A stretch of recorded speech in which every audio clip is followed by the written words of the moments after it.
अलिकति over exertion भएर अलिक बढी काम भएर अलिक बढी थकाइ भएर केही ज्वराम्स भएको थियो। अलिअलि हल्लाखल्ला पनि चल्यो क्या।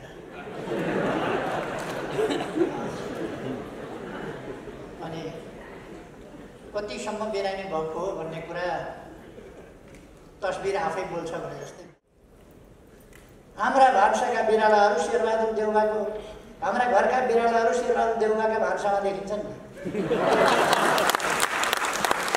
त्यस्ता होइन। दुध र भात खान पाइन्छ भनेर प्रतिवेदन भनेर एउटा खेल निकालेको छ। त्यो उनको जिम्मा नै के हो भने एमालेको बदनाम, एमालेलाई बदनाम गर्नु, एमालेलाई कमजोर पार्नु, एमालेको चरित्र हत्या गर्नु, एमाले प्रति जनतामा वितृष्णा पैदा गर्न खोज्नु। उनी यस रूपमा किन आए? किन यति साह्रो कम्युनिस्ट विरोधी भयो भने? कम्युनिस्ट भनेको सुन्नै नहुने किन भए? समाजवादी। यति साह्रो लाज शरम पचेको मान्छे माधव नेपाल जस्तो मान्छे जिन्दगीमा बाटो अरू पार्टी कोही छान्न लागेको छ र?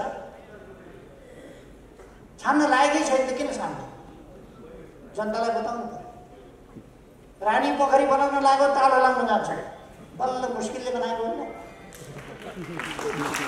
रानी पोखरी बनाउन लगायो, तालो लाउन जान्छ। धरहरा बनाउन लाग्यो, झिल्के धरहरा चाहिँदैन अरे, त्यो कालो पोतेको धरहरा बनाउनु। अनि कस्तो धरहरा चाहिन्छ? धरहरा भनेको त गौरवको कुरा हो। चिटिकै परेको हुन्छ, बत्ती बलेको हुन्छ, मनोरम हुन्छ। त्यसलाई अझ हामीले पार्क सहितको, गार्डन सहितको, तलाब मुनितिर पार्किङ सहित। अनि धरहरा हेर्न जाने गाडी कहाँ राखेर? गाडी चाहिँ चौबारमा राखेर आउँ। यिनीहरू अहिले सरकारमा पुगेका छन्। यिनीहरू सरकारमा पुग्ने जहिले पनि तपाईँ हामीले देख्यौँ, गठजोड गर्यो, षड्यन्त्र गर्यो, जालझेल गर्यो भने झ्यालबाट भेन्टिलेटरबाट छिर्यो। आउँदो चुनावमा झ्यालमा भेन्टिलेटरमा सबैतिर हामी जाली हाल्नेछौँ, छिर्न पनि नहुँदैन। अहिले एमसिसी बोल्दैन, झुक्याएर पास गर्न खोज्या हो।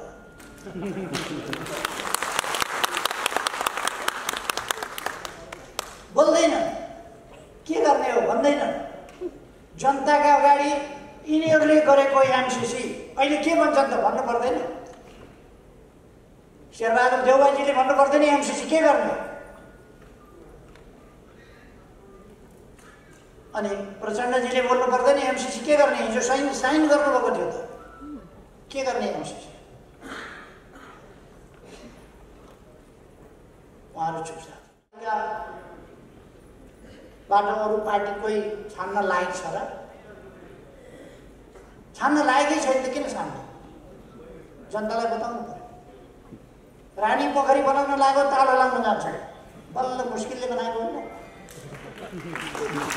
रानी पोखरी बनाउन लगायो, तालो लाउन जान्छ। धरहरा बनाउन लाग्यो, झिल्के धरहरा चाहिँदैन अरे, त्यो कालो पोतेको धरहरा बनाउनु।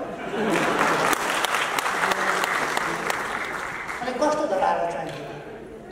धरहरा भनेको त गौरवको कुरा हो। चिटिकै परेको हुन्छ, बत्ती बलेको हुन्छ, मनोरम हुन्छ।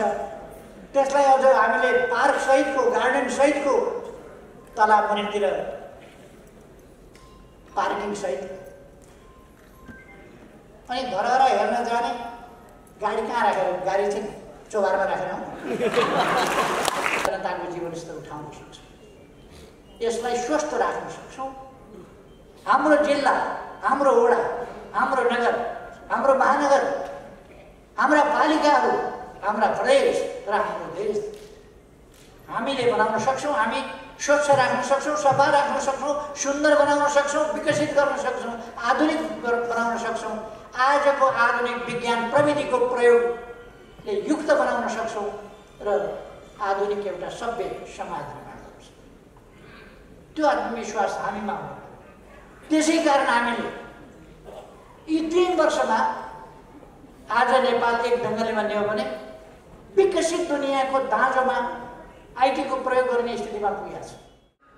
अहिले एमसीसी बोल्दैन, झुक्याएर पास गर्न खोजेको हो।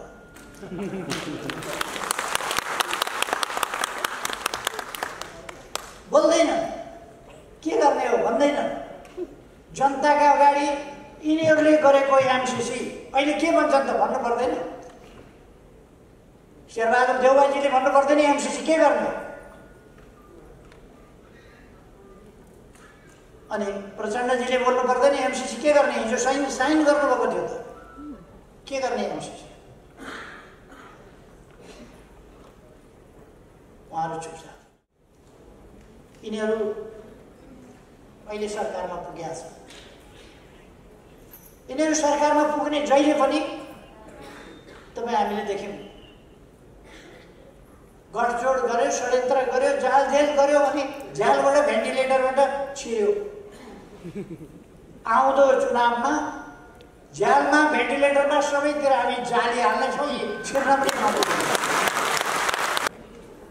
साथीहरू, दाजुभाइ दिदीबहिनीहरू, सञ्चारकर्मी मित्रहरू, स्वयंसेवक साथीहरू लगायत सबै उपस्थित महानुभाव। साथीहरूले अघि भनिसक्नुभयो, अलिकति ओभर एक्जर्सन भएर, अलिक बढी काम भएर, अलिक बढी थकाइ भएर केही ज्वराम्स भएको थियो, अलिअलि हल्लाखल्ला पनि चल्यो क्या। अनि कतिसम्म बिरामी भएको हो भन्ने कुरा तस्बिर आफै बोल्छ भने जस्तै बोल्छ।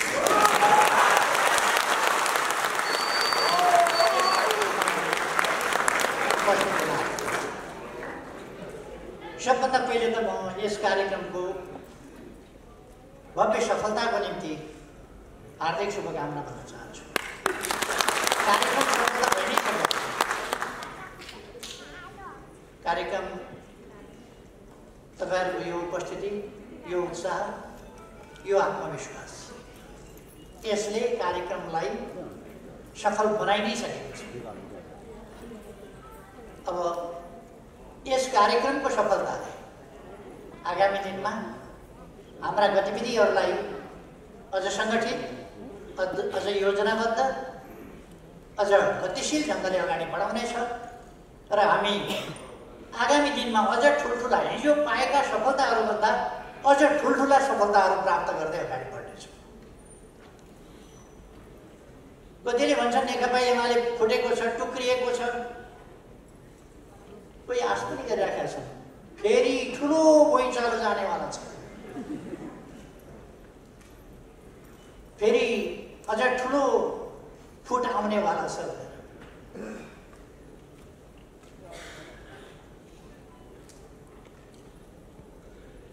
अहिले पनि पार्टी, म कमरेडहरूलाई भन्न चाहन्छु, अहिले पनि पार्टी वास्तवमा फुटेको होइन। केही बिग्रिएका तत्त्वहरू धेरै वर्ष अगाडिदेखि बिग्रिएका थिए। जहिले पनि पार्टीमा झमेला, जहिले पनि समस्या, त्यस्ता तत्त्वहरू केही गएका हुन् जसलाई चोइदिएको छ। यिनीहरू किन गएका भन्दा यो इन्डियाको पन्जाबतिर लङ्गुर भन्ने हुन्छ, यतातिर भुए भन्ने चलन छ। भुए लागेको छ भनेपछि, लङ्गुर लागेको छ भनेपछि यी खान धन्दै।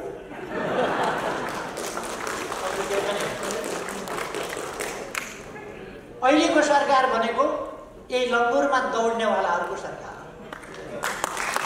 यिनको उद्देश्य के छ?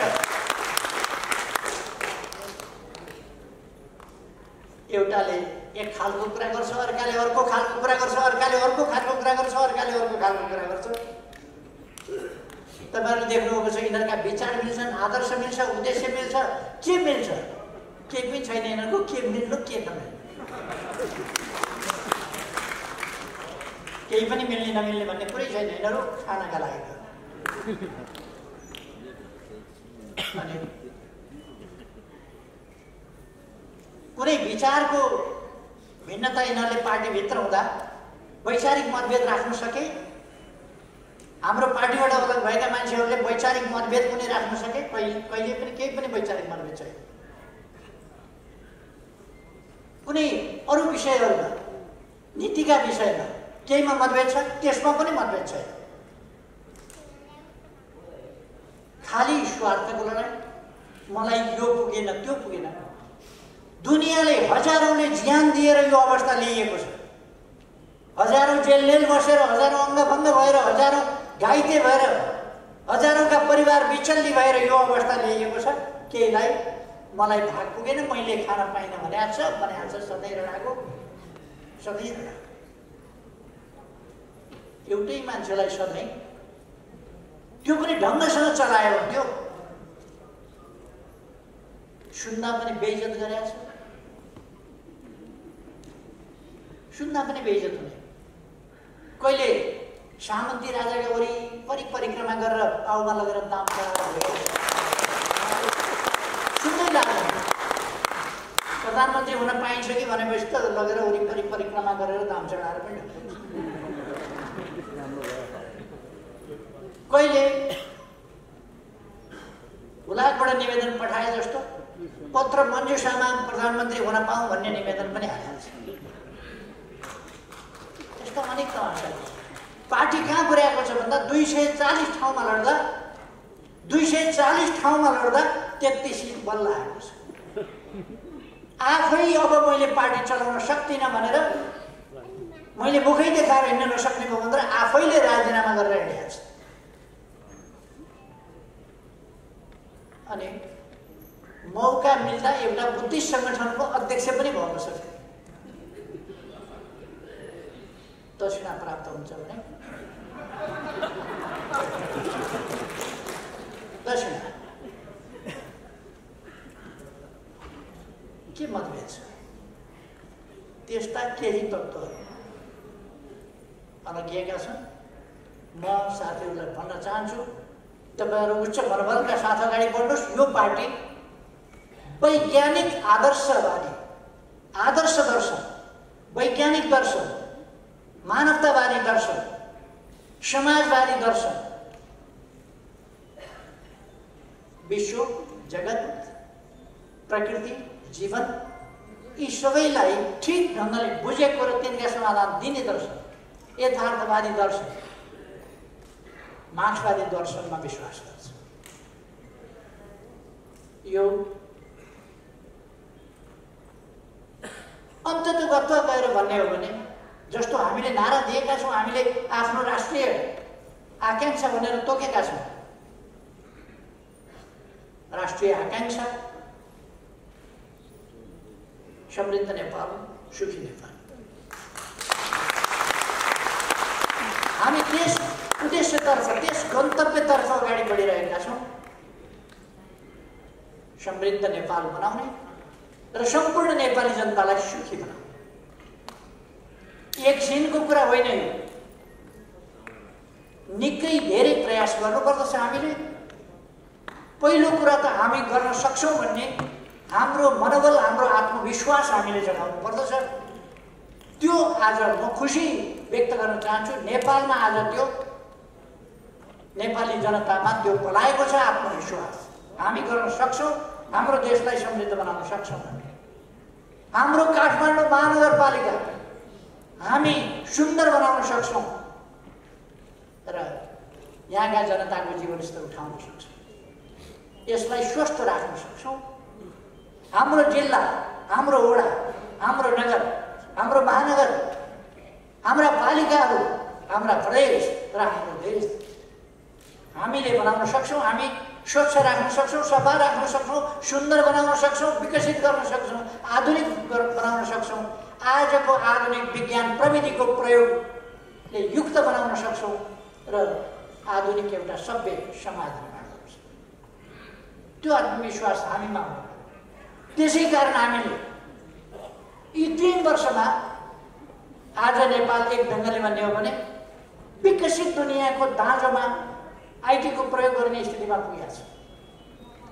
चर्चा गर्न रुचाउँदैनन् मान्छेहरू, नेपालले सेटेलाइट पठाउन सक्छ भन्ने कसैले कल्पना गरेको थियो, तर नानो सेटेलाइट भए पनि 2 वर्ष अगाडि हामीले पठायौँ अन्तरिक्षमा। नेपालले 2 वर्ष अगाडि सेटेलाइट पठायो अन्तरिक्षमा। नेकपा एमालेको नेतृत्व थियो र पठायो, अरूले त त्यो त कल्पना नै गर्न सक्छ।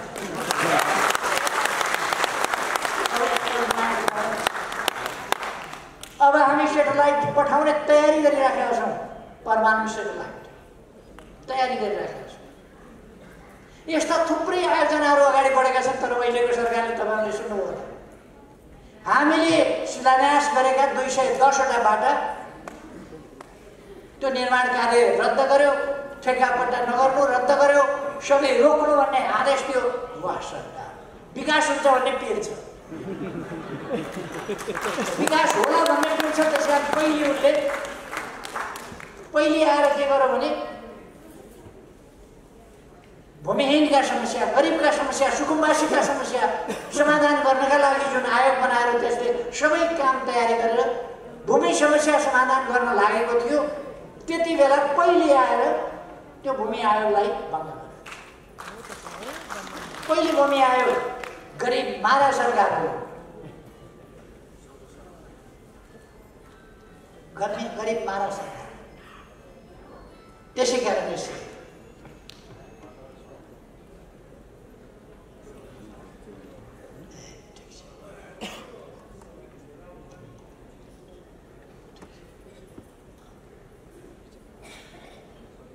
त्यहाँबाट सुरु गर्यो।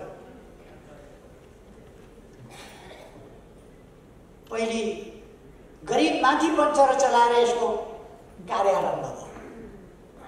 यसले काम कसरी सुरु गर्यो भन्दा त्यस्तै। त्यसपछि विकास निर्माणका काम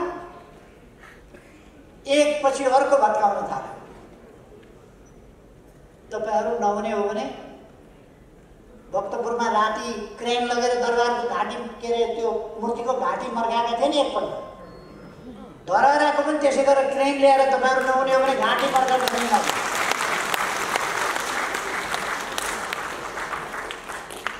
देख्न नसकेर यो विकास निर्माण पनि यसरी गर्ने हो, धराएर फेरि बनाउने हो भनेर मर्काउन सक्छन्। रानी पोखरीमा ढुङ्गा हान्न सक्छन्, तपाईँहरू याद गर्नुहोला। मूर्ति भत्काउन सक्छन्, त्यो पनि याद गर्नु। यिनीहरूले कुनै रचनात्मक काम गर्दैन, बिगार्दै गरेका छन्। अहिले तपाईँहरूले देख्नुभएको छ, अब चीनसँग कुनै सीमा विवाद छँदै छैन। कसलाई खुसी पार्नका लागि चीनसँग सीमा विवाद भनेर समिति बनाउनु पर्यो? कसलाई खुसी पार्नु? चीनसँग सीमा विवाद छैन। यो सरकारलाई म चुनौती दिएर भन्न चाहन्छु, यो समितिले सीमा विवाद कुनै ठाउँमा पारोस्। सीमा विवाद छैन, कसलाई खुसी पार्नु? भारतसँगको सम्बन्ध तनावग्रस्त बनाउँदै रहेको छ, चीनसँगको सम्बन्ध तनावग्रस्त बनाउँदै रहेको छ। यिनै मान्छेहरू हुन् कांग्रेस र माओवादी भएका बेला एमसीसी गरे। अहिले एमसीसी बोल्दैन, झुक्याएर पास गर्न खोज्या हो।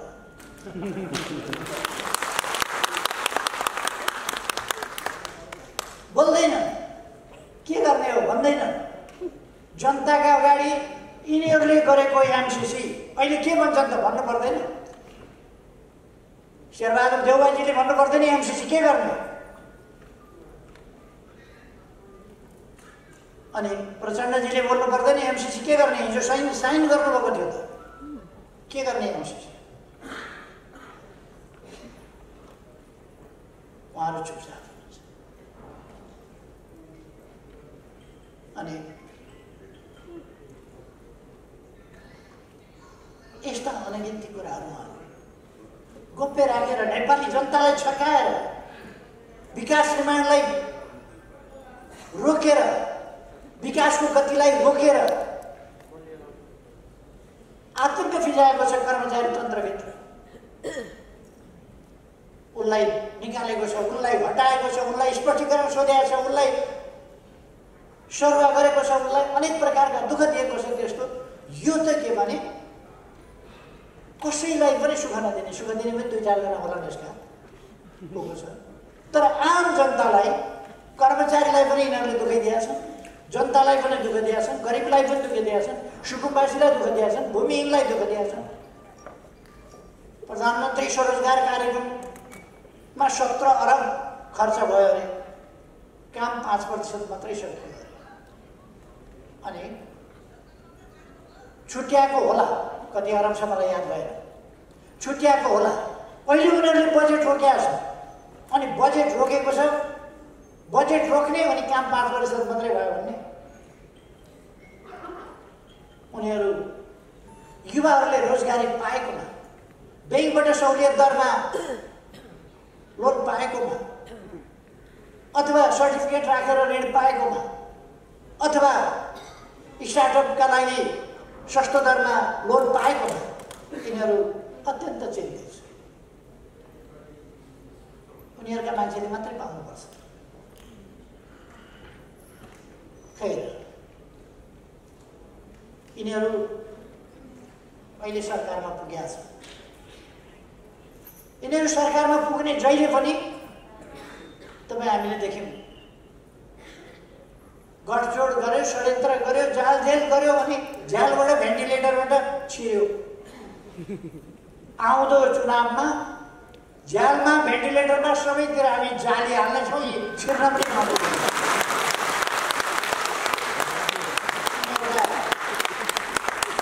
कुनै जालझेल षड्यन्त्र विक्रमले अब यस प्रकारका गठजोडका सरकार बन्ने अवस्था हामी अन्त्य गरिदिन्छौँ।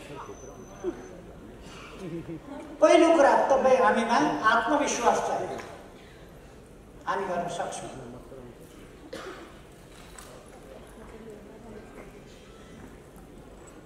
त्यसो गरेर तपाईँ हामी त्यो आत्मविश्वासको साथ राजधानी जगाउँ, राजधानी जगाउँ। राजधानी जागेपछि देशै जान्छ। म तपाईँलाई आग्रह गर्न चाहन्छु, राजधानी जगाउनुहोस्। राजधानी जागरुक ठाउँ हो।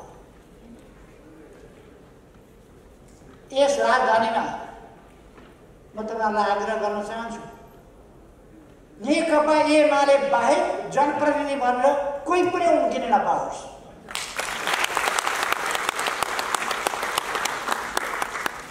महानगरपालिकाबाट अरू पार्टी कोही छान्न लागेको छ र? छान्न लागेकै छैन त किन छान्न? जनतालाई बताउनु पर्यो। रानी पोखरी बनाउन लाग्यो, ताला लाउन जान्छ, बल्ल मुस्किलले बनाएको होइन। रानी पोखरी बनाउन लगायो, ताला लाउन जान्छ। धरहरा बनाउन लाग्यो, झिल्के धरहरा चाहिँदैन अरे, त्यो कालो पोतेको धरहरा बनाउनु। अनि कस्तो धरहरा चाहिन्छ? धरहरा भनेको त गौरवको कुरा हो, चिटिकै परेको हुन्छ, बत्ती बलेको हुन्छ, मनोरम हुन्छ। त्यसलाई अझ हामीले पार्क सहितको, गार्डन सहितको, तलाब मुनितिर पार्किङ सहित, अनि धरहरा हेर्न जाने गाडी कहाँ राखेर? गाडी चाहिँ चौबारमा राखेर पार्किङ बनाउनु पऱ्यो। अनि झिल्के धरहरा चाहिँदैन। त्यसर्थ हामीले हाम्रा ऐतिहासिकतालाई,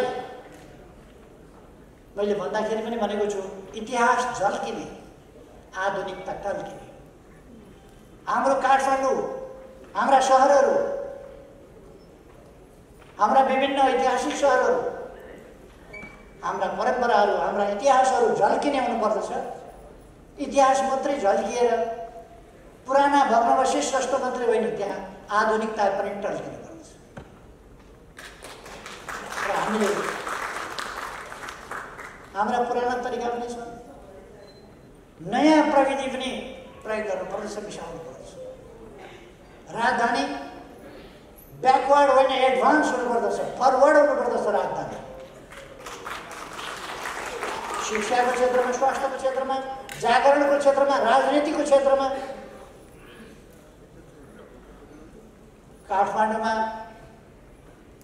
मेयर कुन पार्टीको छ भन्दाखेरि अरू पार्टीको भन्न सुन्छ एमाले भाइ।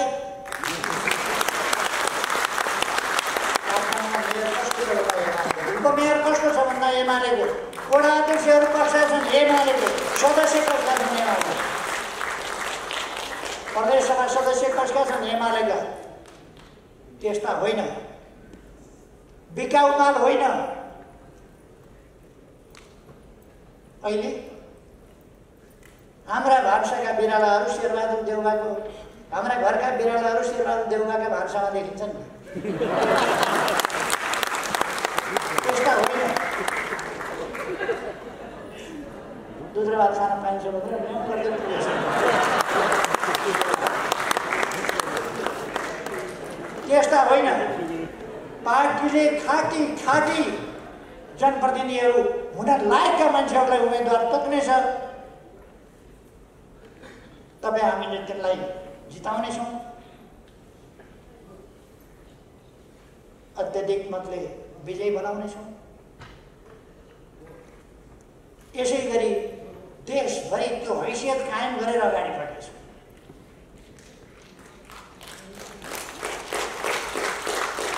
अब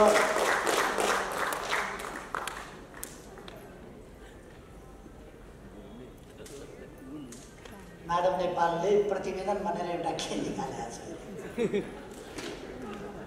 त्यो उनको जिम्मा नै के हो भने एमालेको बदनाम, एमालेलाई बदनाम गर्नु, एमालेलाई कमजोर पार्नु, एमालेको चरित्र हत्या गर्नु, एमाले प्रति जनतामा वितृष्णा पैदा गर्न खोज्नु। उनी यस रूपमा किन आए? किन यति साह्रो कम्युनिस्ट विरोधी भयो भने? कम्युनिस्ट भनेको सुन्नै नहुने किन भए? समाजवादी।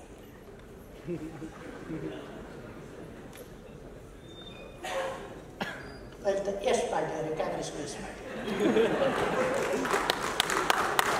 वामपन्थी सरकार ढाल्ने, विरोधीको सरकार बनाउने, प्रतिक्रान्ति रोके भन्ने। वामपन्थी सरकार ढालेर देशको विकासको नेतृत्व गरिरहेको, अभियान चलाइरहेको सरकार ढालेर अनि दक्षिणपन्थी सरकार बनाउने अनि क्रान्तिका कुरा गर्ने। मैले यति साह्रो लाज शरम पचेको मान्छे माधव नेपाल जस्तो मान्छे जिन्दगीमा छैन।